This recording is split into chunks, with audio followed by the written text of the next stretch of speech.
place in front of me, I'll be victorious. Straight up out the trenches where it's vicious, but it's glorious. Ready for whatever, never scared. We got the Lord with us in the ghetto, we notorious. This shit be breeding warriors. Anything you place in front of me, I'll be victorious. Straight up out the trenches where it's vicious, but it's glorious.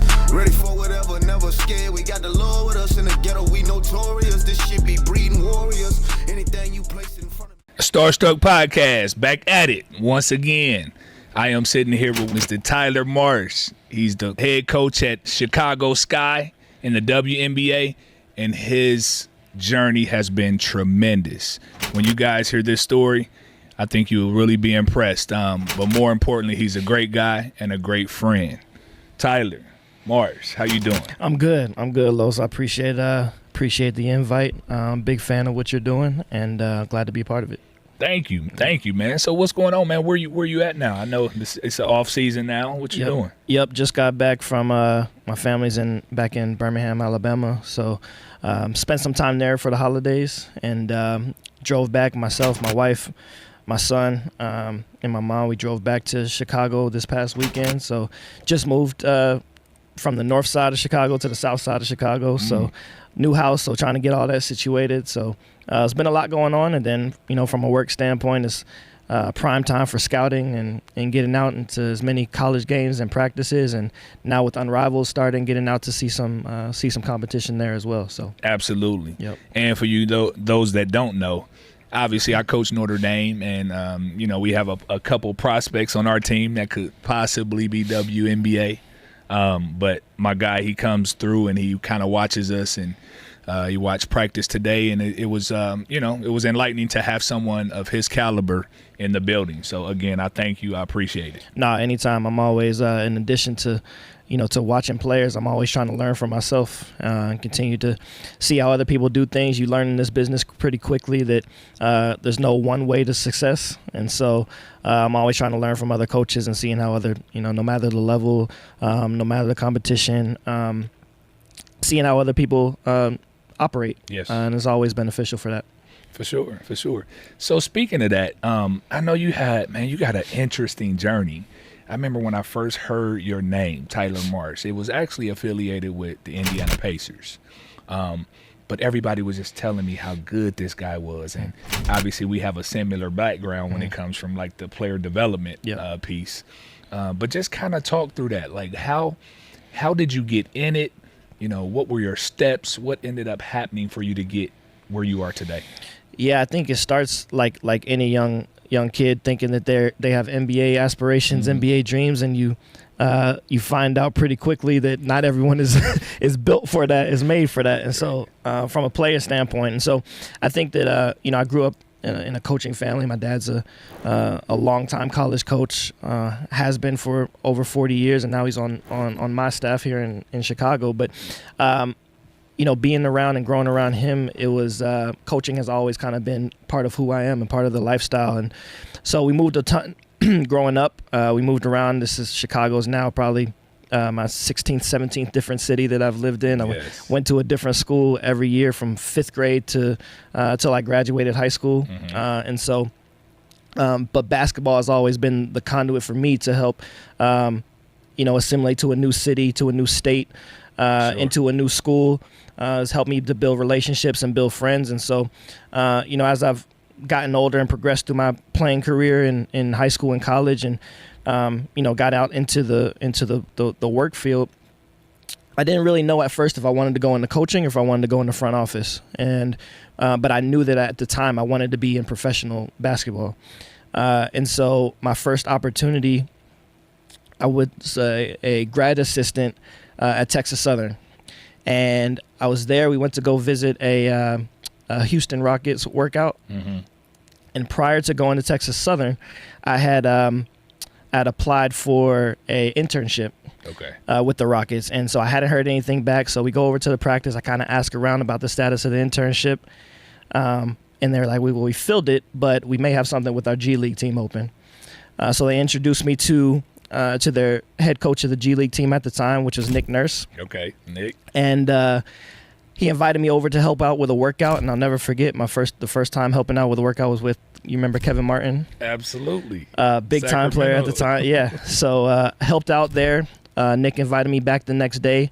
Helped run a workout the next day. He offered me a job with their G League team. So I finished out a year of grad school online. Also worked out with. I got hired as a player development coach with Rio Grande Valley that year. We won a G League championship. You fast forward 6 years from there, and I reunite with Nick Nurse in Toronto. With the Raptors, was a video coordinator there, and so it kind of came full circle, and I just kind of worked my way up the ladder.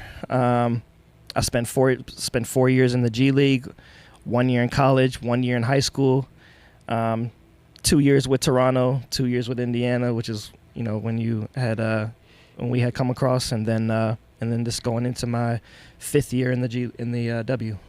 Absolutely. What's the biggest difference in your opinion from like the G League guys and the NBA guys? Because I want to tell you why I say that, because for a while I've been on the men and women side. Yep. So for a while I've run some training situations. I run the pro-am. I train pro players. Yep. And I've always had an interesting take on the work ethic. Yep. And the way the path to the NBA. Yep. From G League players or overseas guys. Yep. You tell me the biggest difference and what you think the most important thing is when it comes to transitioning. I think that it's not that much of a difference from a talent perspective. There's a lot of talent to go across the board. I think that once you get to that level, it's about mindset and consistency. I think that what makes pros is their level of consistency into doing the things that they do well, and finding time to improve on the things that they don't. But they become masters of what they do well, and they do it well all the time. And from a mindset standpoint, I think that there's so many players in the G League who also have aspirations of being in the NBA, and sometimes it's a shot to the ego a little bit once they haven't reached that dream, like right off the bat. And so I found the most successful G League players and the ones that find themselves eventually in the NBA are the ones that are able to kind of embrace their situation, sure. Embrace where they're at, continue to put in the work and to learn, and be willing to do all the little things that add to your level of professionalism.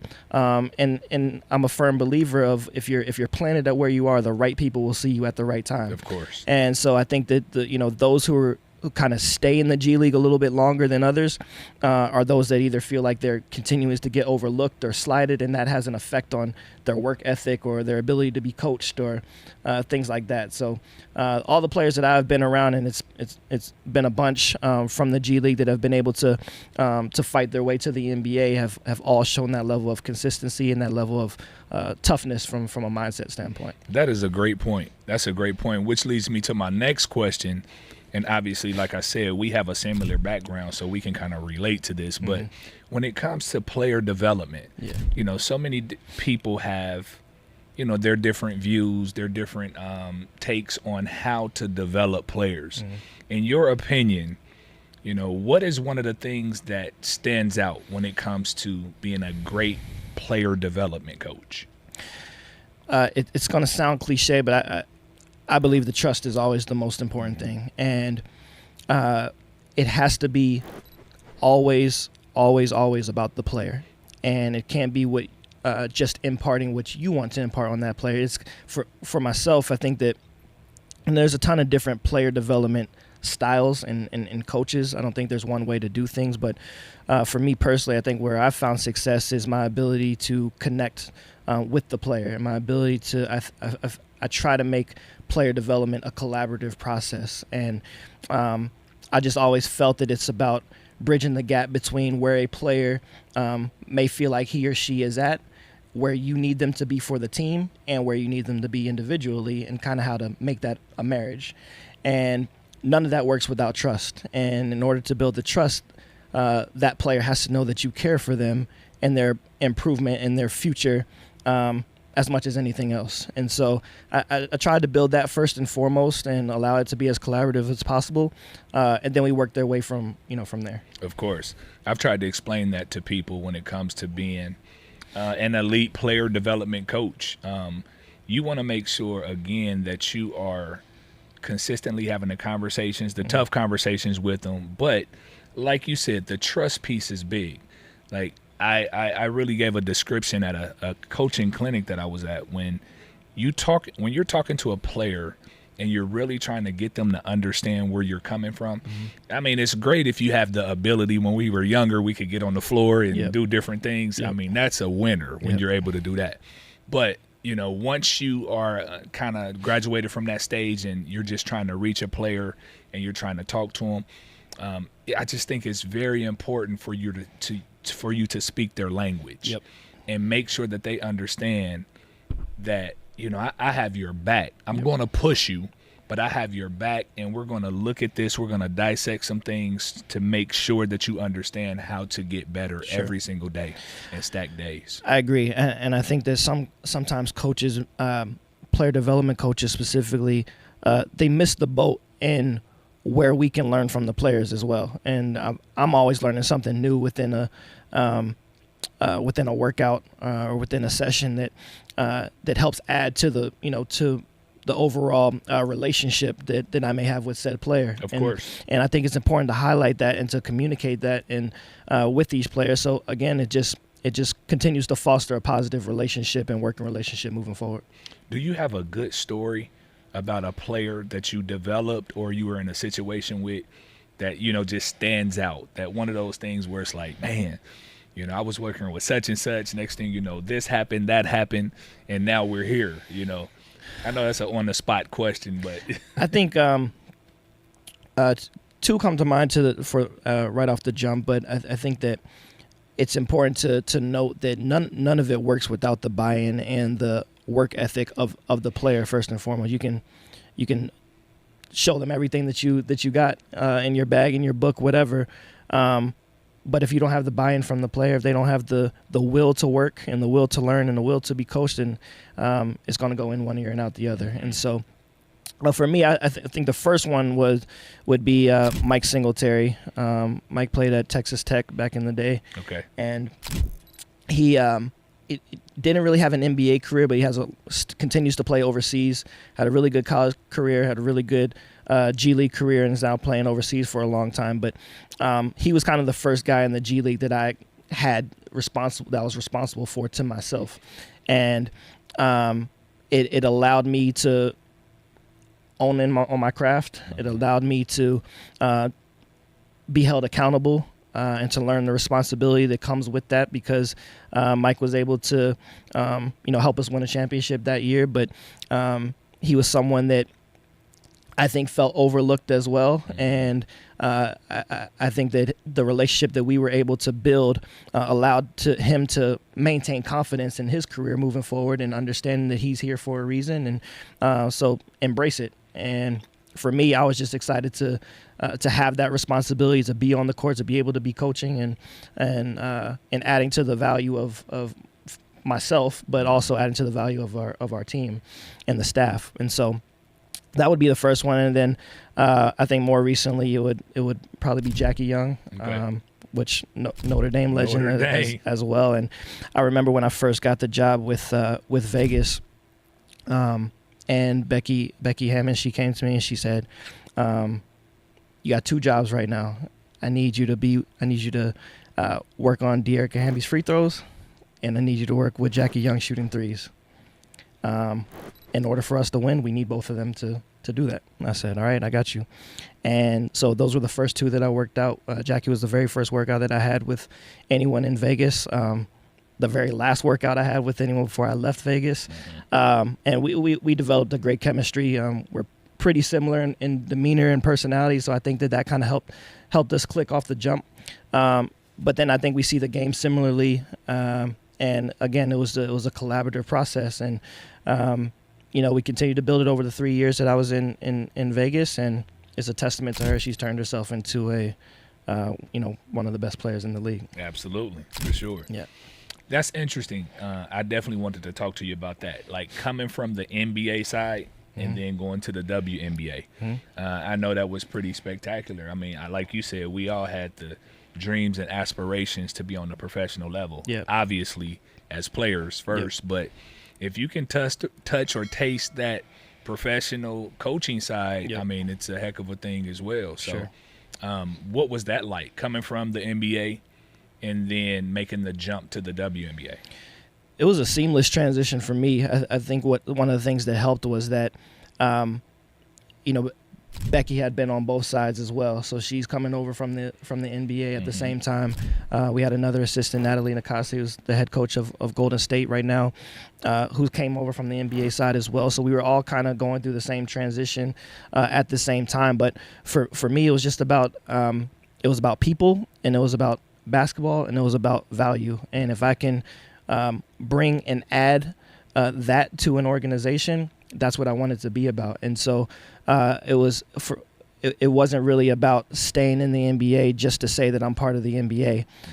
Even though the NBA is looked at as the mecca of basketball, I think the talent and the league that we're a part of in the W gets overlooked at times. Absolutely. And to me, I just saw it as you're going from coaching the best men in the world to the best women in the world. And that's how I continue to approach it.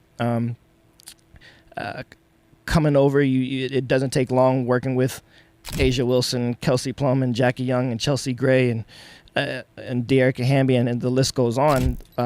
Where they can do a lot of the same things that the men do as well. So, it's been a blessing to be able to be part of this league, to continue to see where it's growing, and the talent continues to evolve and come in. And so I'm just appreciative to be part of it. How did the opportunity come about? So I came over to the Pacers in 2020 COVID year, and our head coach at the time was Nate Bjorkgren.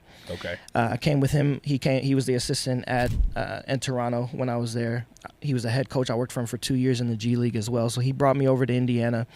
I grew up a Pacers fan. I don't know if you knew that, but I grew up a Pacers fan, and so I thought in 2016 when I worked for their G League team, I didn't think it could get much better than that. And I would have never imagined 4 years later that I would be an assistant coach for a team that I grew up loving. But anyway, so we fast forward to then, and with Nate got let go at the end of that year. There was a coaching change. Rick Carlisle came in. And for a long time in this off season, I didn't really know if I was going to still have a job anymore. And, of course. And the nature of coaching. Right. So I just tried to continue to stay throughout the off season, be visible around the office, do whatever is needed. I ran all of our pre-draft camps that off season, and then one day I was kind of packing up my stuff for the day, and Coach Carlisle came over to the office, and he said, "Hey, I think we're going to keep you around. Players love you. So sound like a good guy. I'm gonna keep you around." And so I was like, thanks. So I was able to stay on, and Coach Carlisle brought on Jenny Buchek. Jenny coached and played in the W. She's now been a longtime assistant with the Dallas Mavericks and now with the Indiana Pacers, and but she's a legend in the game as well. And we developed a really good relationship, and she's really good friends with Coach Hammond. And so it was, I think, December, somewhere around there, and when we played the Spurs in Indiana, and she introduced me to Becky, and it was right around the time where Becky was, in her own negotiations with the Aces and whatnot. And so me and Becky hit it off, had a few phone conversations and maybe one or two Zoom calls, and the rest was history. Absolutely. And so but yeah, I'm super appreciative and grateful to Jenny Buchek for that. That's perfect. Yeah, that's perfect. And I think a lot of times, I like to bring those stories to light because you have so many people that are trying to get there. Yeah. And there's so many different directions you can go in. There's so many different roads to that path. But I tell people all the time, it's about not only who you know, but how you relate and treat people that you know. Sure. Are you texting? Are you emailing? Are you calling once a month? Once every 2 weeks? Networking is huge. It's big. And for everyone watching and people that want to get, just the understanding of how to get on a certain level, not just basketball, but anything that you're doing, networking, that networking piece is huge. It is. No doubt. I think that, again, it's a testament to just being being authentic to who you are, because you take you wherever you go. Absolutely. But I think people are able to spot out those who are authentically themselves. Of course. And they're able to spot out those who aren't, more importantly. And so for me, I've tried to let my character and let the work do the talking for me. And I'm a man of faith, so if the Lord has me in a situation, I'm supposed to be there. And so I try to embrace that as best as I can when I can. Yes. So now moving on to, I am now being sought after as the head coach of the Chicago Star, Sky. Start us from the beginning of that, because I know that's a prestigious role, a highly respected organization. I know a lot of guys on the inside there, so I know that's just a blessing. It's very, very I don't know. It stands out when you talk about WNBA franchises. When I was in the WNBA as a coach and as a player development, I mean, you talking Cappie Poindexter, you talking Elena Deladon, I mean, Tamara Young. I mean, just it's so many people that came through that, just that organization that set the tone and carved out space in the W for that particular reason. So just wondering, when it came time to make that decision, how did that come about and what that looked like? Yeah, so it was, I had no expectations to that a head coaching opportunity would come that off season. I did know that I wanted to be a head coach, but wasn't in a rush to be one. I was just focused on doing the best I could in my role with Vegas, and obviously I loved it there. But I prepare all the time as if that opportunity is coming. And I learned that from my dad and watching him. He was an assistant coach for so long, and I remember watching him put together practice plans as an assistant coach just in case. I remember asking him one day why he did that, and he said, "You never know what happens. You never know what may happen in this, in this business, in this profession." And there's been opportunities or situations rather, where the day of practice, a head coach can't make it for whatever reason. He's sick. He's got someone had passed in his family. You never know when you're going to be called to step up into that role. And I think that's always stuck with me and prepared me. And so I try to prepare like I was a head coach, even as an assistant, even as a player development coach at times. And so I think that's kind of always stuck with me. And so when the opportunities did come and calls were coming, I felt like I was prepared to at least go on the interview. I feel like that I had worked my way into that position, and I just wanted to take advantage of it. And if something happened, great. If something didn't, I was perfectly fine, where I was in Vegas. And so Chicago reached out, as well as another team. I went on interviews on both.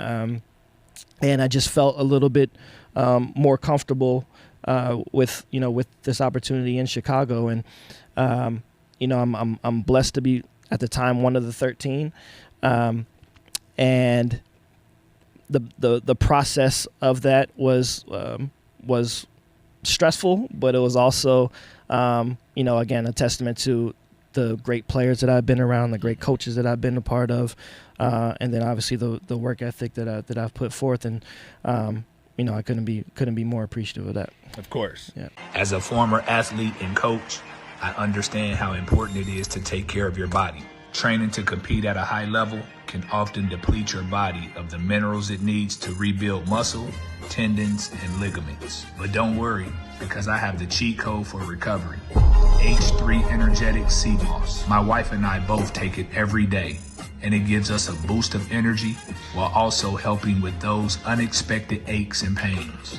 Look, don't get struck.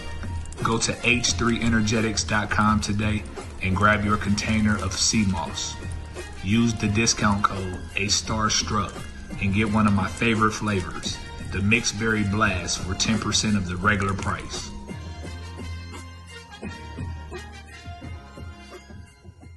All right, so how was it coaching in Vegas with Becky Hammon? Second to none. Becky is one of, if not the greatest coach that I've been around. The way that she's the best that I've been around in terms of having the balance of when to be here with the team and when to turn it up.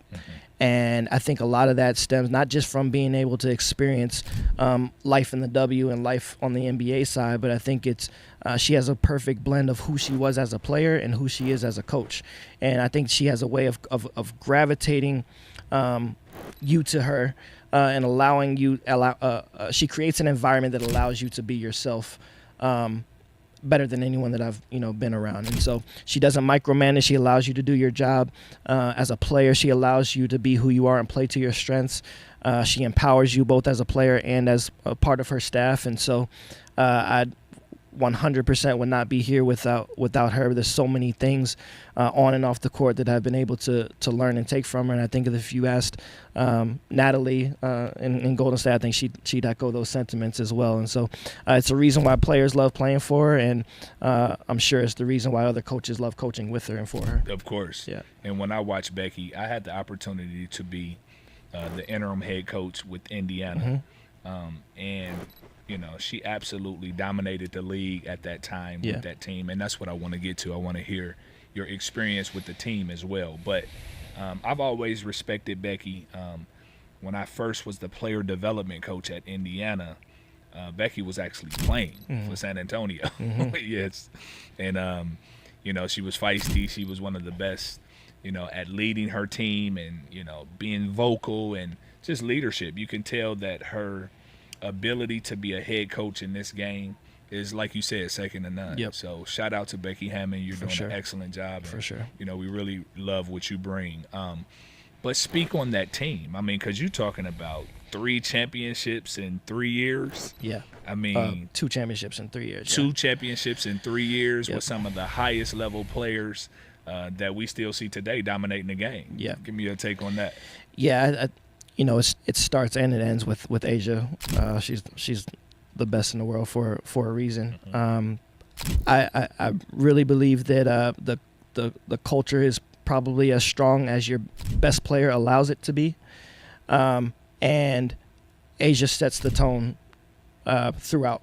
And it's obviously the Aces have great ownership and leadership at the top, but none of that stuff really comes into fold if you don't have a coach and a player and a team that's able to carry all those things out and all those values out. And Asia's indicative and representative of that in all the best ways. And so, and it starts with her allowing herself to be coached and allowing Becky to coach her tough. And I think that has kind of transcended throughout the team in all 3 of those years, even though we fell short in that 3rd year.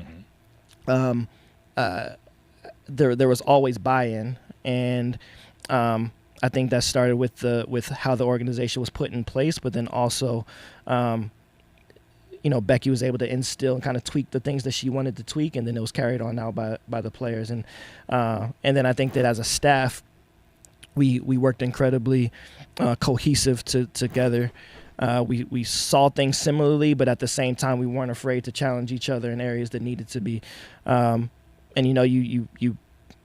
Becky's favorite line is poke holes in my theory. If she has an idea that we don't necessarily agree with, she wants to hear it, and she wants to hear why. And so I just think we had a great working relationship as a staff, and I think our players fed off of that as well. And then our locker room was as together as could be as well. Asia Wilson's work ethic. Talk about it a little bit, because when you have those type of players on one team, obviously it rubs off on each other, but I mean, you got 5 all-stars every night starting, but Asia Wilson with it starting, what is her work ethic like? This is for our youngsters watching, people that aspire to be in the W and just are looking at her from afar. What is her work ethic like? It's you don't get to be that good without having a great work ethic and a great mindset. And what I've learned throughout being at all the levels that I've been a part of and around all the athletes that I have is that work ethic looks the same but also looks different at times too. And for some of the more veteran players, there's a little bit more consistency in terms of what their routine and workouts look like, where some of the younger players that I've been around, you may have to tweak things up a little bit more regularly while still being able to work on the same skill set, if that makes sense, so that they don't get too bored or checked out or what have you. That's huge. That's huge. And so Asia, it leans more towards the side of she knows exactly who she is as a player, what she needs, and what she wants from a coach. So you learn how to communicate that, and from an off-season workout to an in-season workout, and so forth. And so she has a great understanding of who she is as a player, what her body needs and where she's at and things like that. And then you just learn to adapt from there. But her work ethic is great, as was, most of that team. Of course. Roster. I always talk about this. It's a difference between being good and great. Mm-hmm. And the good players, they're good. Mm-hmm. But the things that you have to adapt to and adopt as a great player are slightly different. Sure. And one of the things that I can really put on the table when it comes to that is your conditioning. Your conditioning level has to be top tier. Mm. And whenever you see a player that has a regimen every day, I've had some all-stars, some Hall of Famers, some Olympians on the platform. Mm.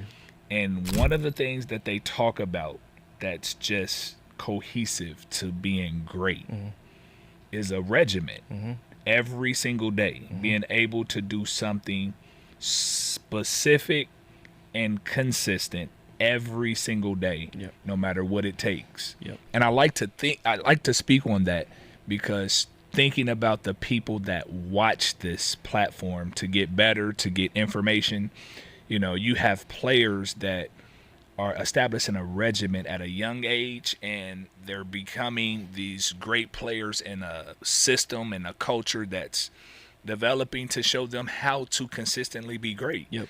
And that's important. That's very important, man. Sure. I think that discipline, finding a routine and being able to stick to a routine breeds discipline, and discipline is part of being a professional. And so you can you can stay out all hours of the night, but you better be in the gym the next day. It's no different from being a student athlete, and you can go to the parties all night, but you better be at class the next day. You better be at practice the next day.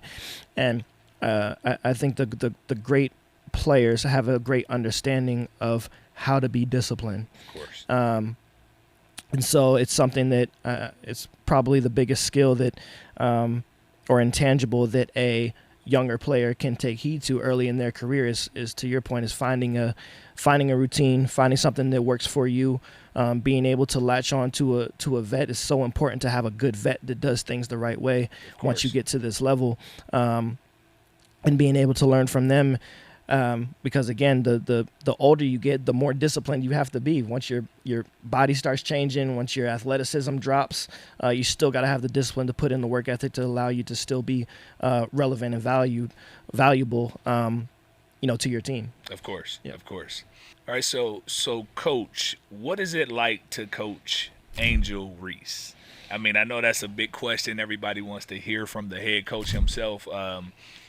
She is such a pivotal part of women's basketball right now. And she has so many different things that stands out about her from a personality standpoint, her game, just her ability to be an entrepreneur. I mean, she does so many different things that's positive. And I think I like the way she voices her opinion in different things. And she stands up for herself. I like that. Yep. But just trying to get a little bit of insight, being that you're on the team with her and you coach her every single day. What is that like? Yeah, she's one of the up and coming star. I mean, she is a star. She's a star, and she's continuing to learn who she is as a player in this league. She's a back-to-back 2-time All-Star, so she's made a statement early. With her career, and obviously what she's doing off the court is just as inspirational as well. And being able to represent a city, being able to represent a community, she represents a whole lot of good that you hope to hear and see more of. Of course, from a national media spotlight, and so. but from a playing standpoint, she's a lot more versatile than some people give her credit for. I think that people put her in the box of just being a rebounder, and she can do a little bit more than that. And so I think if you watched it this past year, you've been able to you've seen her initiate offense. She'll bring the ball up. She'll she was our leader in assists once Courtney Vandersloot went down, and so but she's able to do a ton on the court. She can guard 1 through 5. So the sky is the limit in who she can be as a player, and but I think that what speaks higher of it is her awareness of who she is away from the court and who she is and what she means to a community of people that look up to her and continue to be inspired by the things that she does as a player and as a person. And so I think that's a testament to who she is. Of course. Yep. One of the things that I can say that stands out about her is I like the fact that during her developmental time right now, I mean, sometimes it takes a minute. Sure. We've played basketball for a long time, was fortunate enough to play professional as well.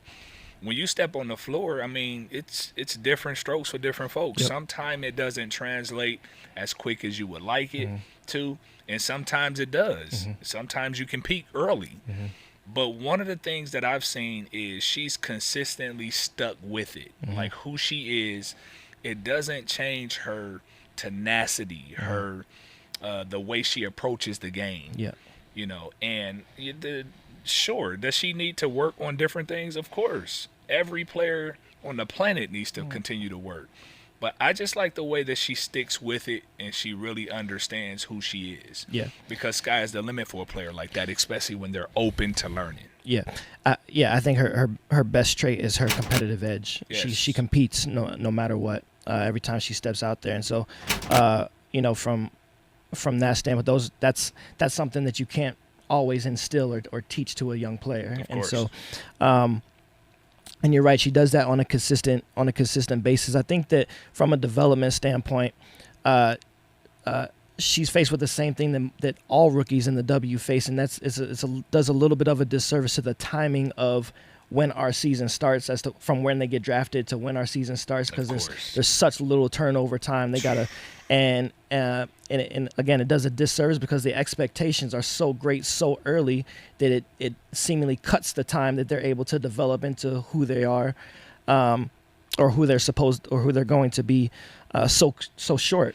Because you were just a college player 2 weeks ago. Right. Legitimately 2 weeks ago. Right. So I think across the board there needs to be a little bit more grace given to young players, particularly in the W, in terms of reaching their full potential. And sometimes we just got to sit back and enjoy who they are now, while having the patience to until they get to who we expect them to be moving forward. But we got to give them the runway to be able to grow into that.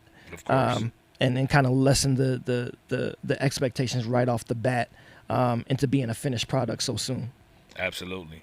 Is there anything that has stood out about Angel, just going forward? Like, how you look at a player and you say, you know what, at the end of the day, X, Y, Z.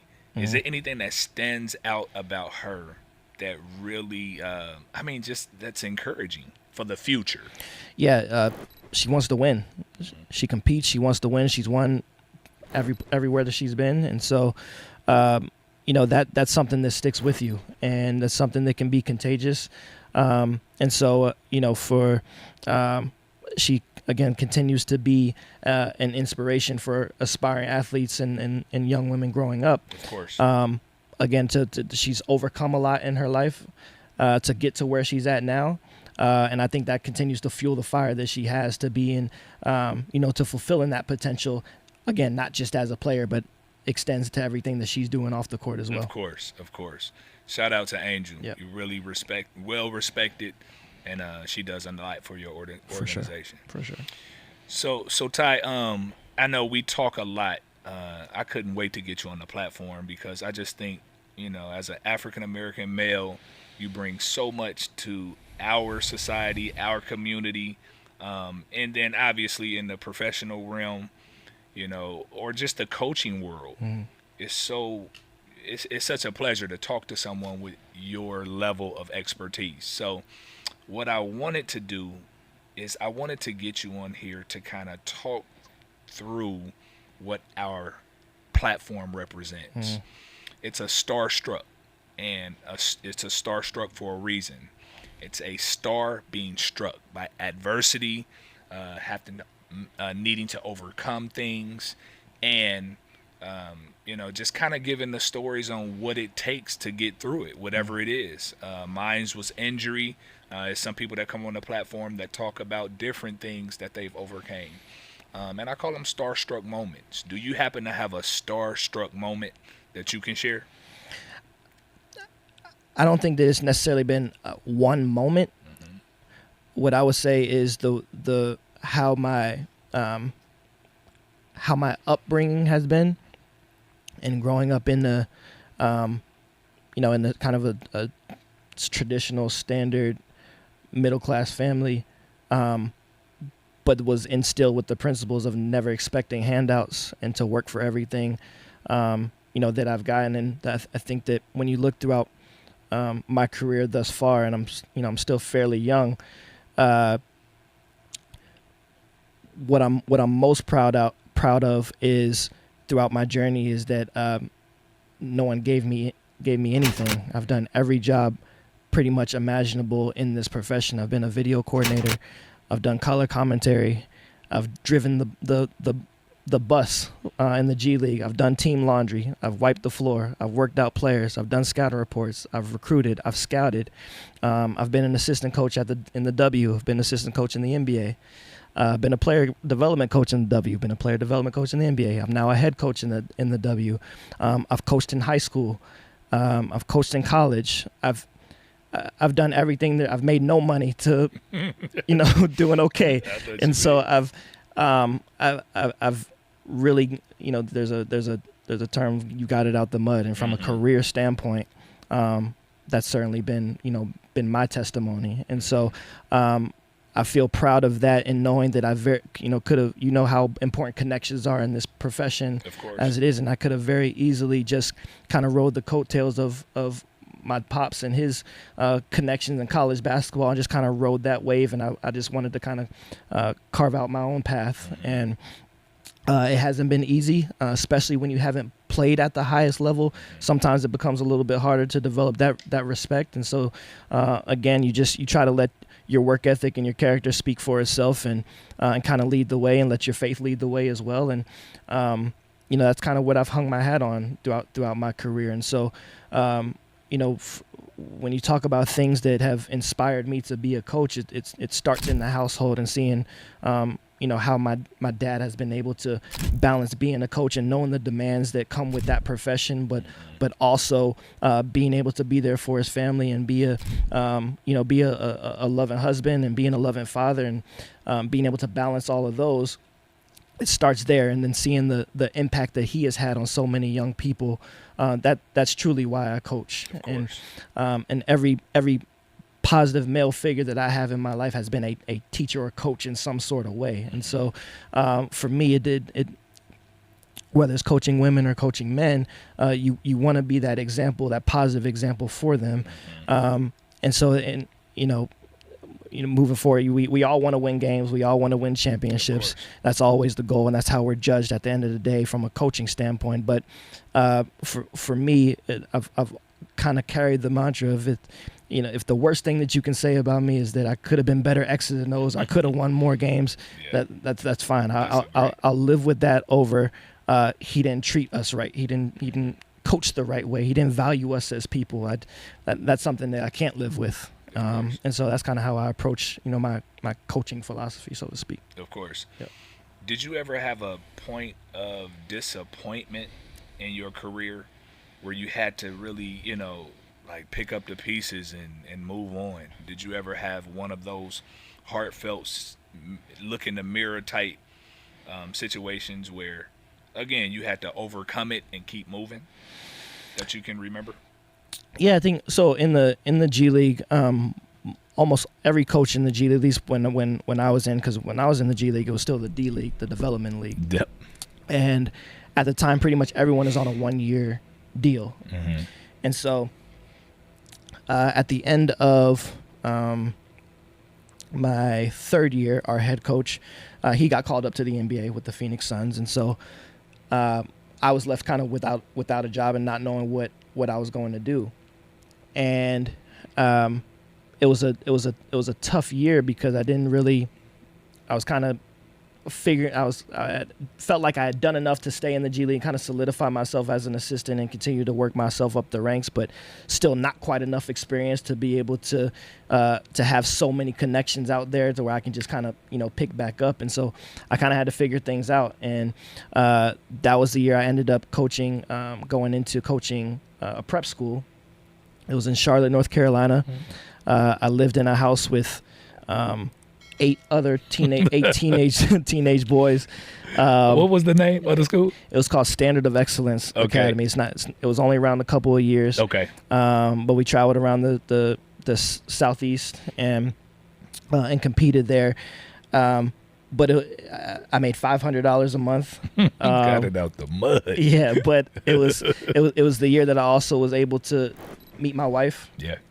And so you try to find the highlights in those kind of down moments, so to speak, from a career standpoint. And it was one of the most fun years I ever had, and I learned so much and was able to, even at a lower level, I was able to begin to own the skills of being a head coach and what would come with that. And so a lot of those kids I still are able to maintain relationships with now, who are now in their own coaching careers. Mm-hmm. So that's been a blessing to be able to see how that materialized. But I think that the longer that you're around this profession, everybody gets let go at some point. Absolutely, that's a part of it. Yeah, it's part of it. And so you just I'm sorry. How did you get through it? How did you get through that moment? By being able to I'd see my pops go through it, mm-hmm. and knowing the ups and downs. And it's he has my dad's favorite movie is The Godfather, and there's a line in The Godfather that says, "This is the business that we've chosen," and so he always reminds me of that. And when you have that perspective, you accept it with the highs and lows that come with it. Mm-hmm. And so if you know me, been around me long enough, you know that my demeanor kind of stays pretty even keel. I don't get too high, I don't get too low, but it does hit home at times. And especially now, once you have a family, have a wife, have a kid, it's you're working and playing for more than just yourself. Of course. So now you have even more of a support system and a responsibility, but more of a support system to lean on. And so and from your time as a head coach, like those moments can be tough as well. Yes. and lonely as well. But you lean on the ones that you trust, the ones that you love, the ones that love you and care about you beyond what you do, for your job. Of course. And I think those are what allows you to get through those tough moments. Of course. Yeah. That makes sense. Yeah. That makes sense. And like I said, I love for a person like yourself to come on and kind of just give the blueprint of resilience and getting over things. Because like you said, in our business, it is definitely a hire and fire thing. Yep. And you have to have thick skin. You have to be willing to move on. Yep. But you have to look yourself in the mirror and really, get better in certain areas so that your next opportunity, it really makes sense. Yep. Another thing we talk about on this show is mental health. And, I really like to bring to the light from different perspectives and people, that has experienced different things and obviously success on your level, and not things that don't happen exactly the way that you want them to happen in life. Just asking from a mental health standpoint, what's your take? What's your take on the mental health of a student athlete, an athlete, or just a regular person? Yep. I'm a huge proponent of mental health and finding outlets that allow you to express yourself fully and freely. And it doesn't have to be a family member. It doesn't have to be a spouse, a boyfriend, a girlfriend, what have you. It can, sometimes it's better that it's not at times. Yes. And so, but as long as you have that resource to be able to reach out to, because I think that's I'm see a therapist, Mm-hmm. and I encourage others to as well. And a lot of it, sometimes we get so used to just pushing through, especially as athletes. You get so used to just bottling things up, internalizing things, and keep it pushing. And sometimes when you do that, things are then channeled the wrong way once it's released. And Of course. being able to find areas and resources where you're able to release all of that stress and pressure and anxiety, I think it's crucial. And I think that every team, no matter the level, no matter the sport, no matter the gender, should have that resource available for athletes, especially in the times that we live in today, where social media is such a huge component of that and aspect of collegiate and professional and now high school sports as well. That can have a negative effect at times, on people's mental health. Of course. How has having a positive outlook on mental health helped you, in your situation and understanding? I know you said you talked to a therapist, and that's very good for a lot of different people, a lot of different situations and scenarios. But from a mental health standpoint, how has it helped you to be in a positive place? How has that helped you to be in that space? I think it's just the understanding that nobody is immune from it. It's sometimes that when we go through our own stuff, we tend to think that we're the only ones that are dealing with those, those types of pressures. And the reality is there's so many others that may be dealing with the same thing that also may feel like they're alone in it. For sure. And it's important to not feel alone. I think that's the most important thing, the best way that I could put it. And once you understand that, it gives you a little bit different perspective and a little bit more grace to yourself and to others, just in terms of how to be empathetic, how to provide your own support to those that may need it, and encouraging others to seek those resources as well. Of course. Yeah. Of course. Yeah. Well, I tell you what, man, it's always a pleasure to talk to someone, again, in your position, as well as athletes that are, just on a high level every single day, mentally and physically. Yep. And just to understand and learn how you cope with different things. Yep. So that's beautiful. Yep. So what's next? What's next, Ty? I know we got the season coming up. Obviously, we're in the middle of our season. Yep. And that's something I wanted to ask you before we go to that. We had the pleasure of coaching your draft pick, your second round draft pick, Maddie Westbell. Very special lady to me. Yep. Spent a lot of time with her. We were able to connect on many levels. But she is just one of those people from my hometown, Dayton, Ohio. And she was just amazing to work with. I know she's now with the Chicago Sky, and she's, has some injuries or, some things that she's working through. But I'm just so proud of that young lady. Yep. Can you speak on Maddie just a little bit?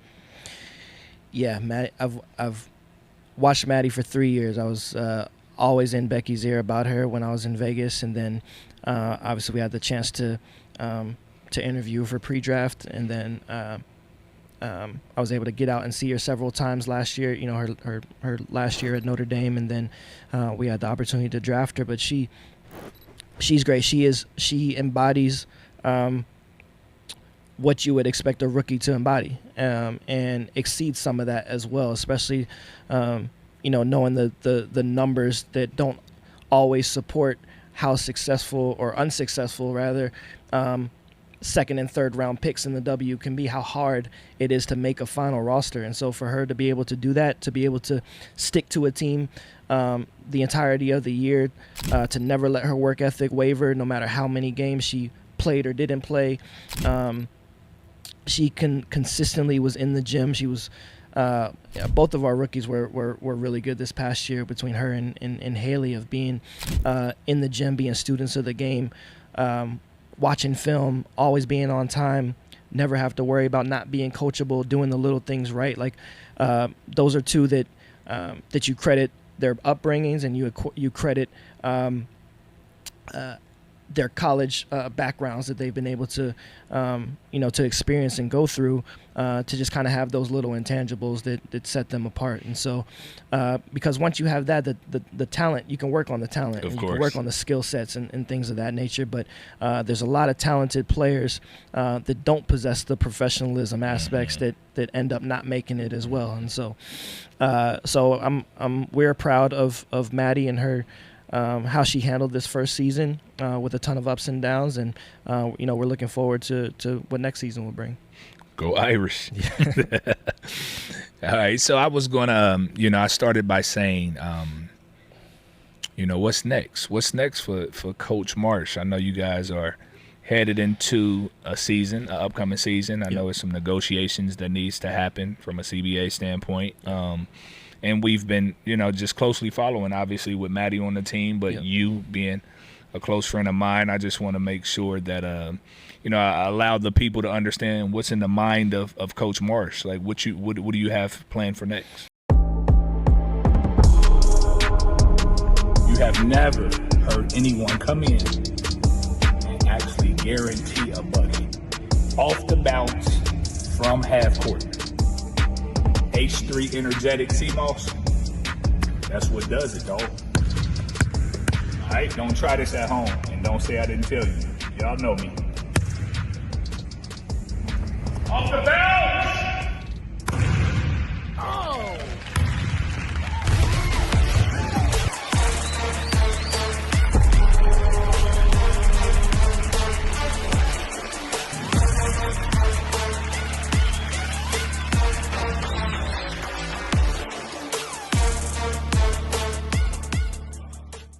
Yeah, right now it's a huge scouting time for us and for the league, and so with everything CBA wise kind of being at every team kind of being at a standstill right now, waiting to see what happens.